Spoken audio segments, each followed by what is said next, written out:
O Via Justiça de hoje está de volta com o tema Crimes contra Idosos. Crescem as denúncias em Minas Gerais. Nossos convidados, a juíza Sandra Salete da Silva, da Primeira Vara de Lagoa Santa, e Estevão Machado de Assis Carvalho, da Defensoria Especializada do Idoso.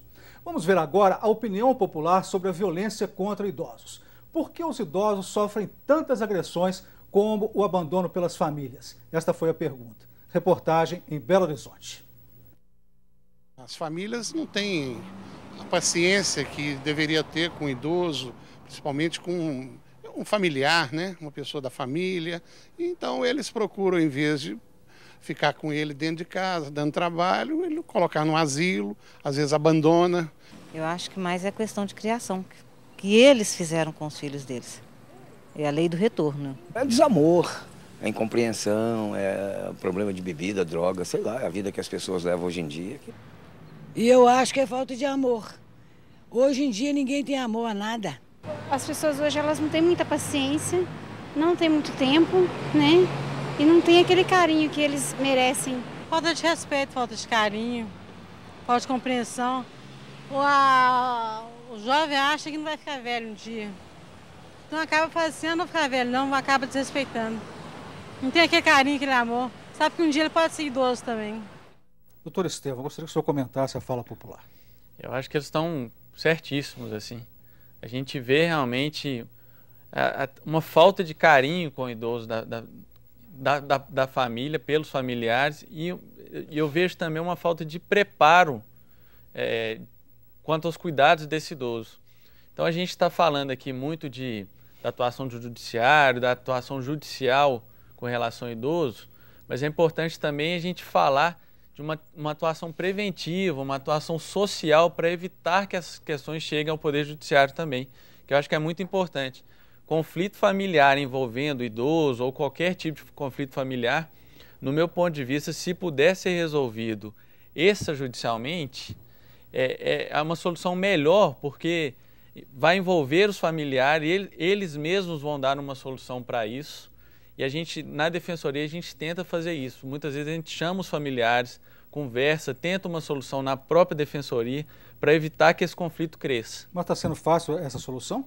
Através dessa forma? A gente tem feito na Defensoria algumas sessões de mediação. Obviamente, quando não envolve crime, quando não envolve violência, às vezes é uma discordância quanto aos cuidados desse idoso. Os familiares não sabem quem é o melhor para cuidar, quais são os melhores cuidados com relação a esse idoso. Então a gente chama esses familiares, conversa, ouve o ponto de vista de cada um e tenta solucionar no próprio âmbito da Defensoria. E a gente tem conseguido um sucesso até relativamente grande nisso. Doutora Sandra, eu gostaria que a senhora desse assim, alguns exemplos, né, que foram levados ao judiciário em relação a essa relação família-idoso. Ô, Carlos, é uma coisa às vezes que assusta, eu vendo a entrevista aí, é que tem familiares que chegam ao cúmulo do desamor de querer receber um respaldo da justiça, entrando com algumas ações, ação de interdição, por exemplo. Já passaram nas minhas mãos algumas ações de interdição em que simples fato do interditando, da pessoa que se requer a interdição ser idosa, já se pressupõe não ser capaz de gerir a vida dele, ter plena capacidade. Então, é preciso de nós, juiz, o judiciário, ter esse pouco de cuidado, de cautela, na hora de interrogar, porque o processo de interdição, ele prevê o interrogatório, então aí eu já percebo, não, ele tem uma debilidade física que é inerente à nossa evolução, mas acontece que ele é capaz. Então, eu já vi muitos por causa dessa questão do patrimônio. Então, ainda quer um respaldo do judiciário para eu poder gerir o patrimônio do meu pai, do meu avô. Então, isso aí é muito triste. Mas nada que impeça, nessas audiências, da gente conversar e chamar a família para essa responsabilidade. Agora, uma coisa é certa, sabe, Carlos? A gente vive num país pobre, com muitas dificuldades. Então, as pessoas também ignoram quais os recursos que eu tenho para lidar com isso. Então, faltou em casa condição de remédio, de medicamento. A gente recebe muito pedido de medicamento, de internação. Procure o judiciário, procure o Ministério Público, procure o defensor público, porque tem esse direito.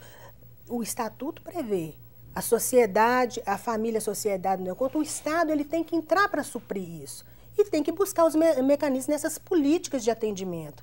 Tem que ter esse centro de convivência para o idoso, para resgatar laços entre família, entre pais e filhos, netos. Tem que ter isso.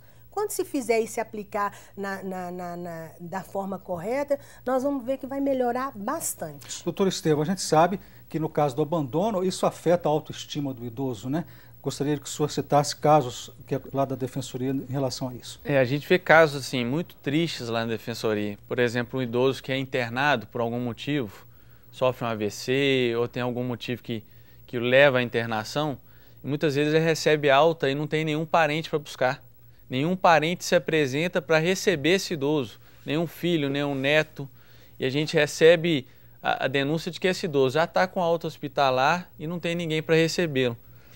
Até completando o que a doutora falou, a doutora Sandra, aqui em Belo Horizonte, no estado, é bom que as pessoas saibam, já existe uma rede de proteção ao idoso bem estruturada e relativamente bem articulada. Então, aqui a gente tem o Conselho Estadual do Idoso, o Conselho Municipal do Idoso, a gente tem esse centro de referência que servem para ocupar o dia desse idoso, então com oficina, etc. Tem as coordenadorias de defesa do idoso, tem a Defensoria, tem o Ministério Público. E mesmo com tudo isso, a violência está crescendo.